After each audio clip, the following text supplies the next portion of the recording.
Toujours à Londres, toujours l'entretien à cœur. Et encore une petite réflexion qui me vient.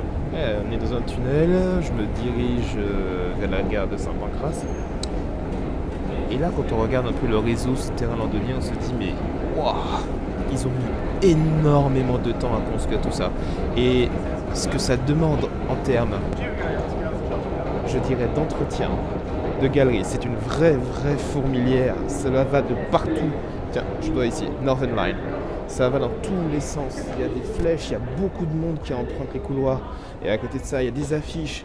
Et vraiment, honnêtement, j'apprécie cette infrastructure parce qu'en gros, si elle n'était pas là,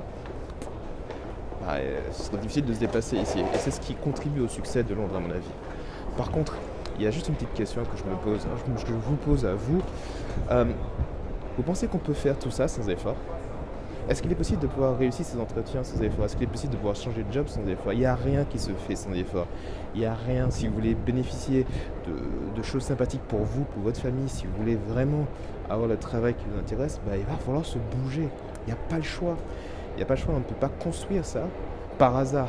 Ce n'est pas par hasard qu'on se retrouve avec des couloirs du genre « Oh tiens, on va faire ça ». Non, il y a une volonté derrière. Il y a des efforts qui ont été consentis. Et souvent, les efforts, ça paie. Contrairement à ce que certains peuvent se dire. Oui, on fait des efforts. Alors peut-être qu'on ne fait pas les bons efforts. Mais c'est pas grave, on peut se tromper. Par contre, ne rien lâcher. Ne rien lâcher. Et je pense, à mon avis, ici dans les couloirs, et même pareil dans la mode de circulation, ils ont dû essayer tellement de trucs. Et ça a dû être des échecs cuisants qui fait que forcément ils devaient réussir. Allez, à plus. Faites des efforts, ça vaut la peine.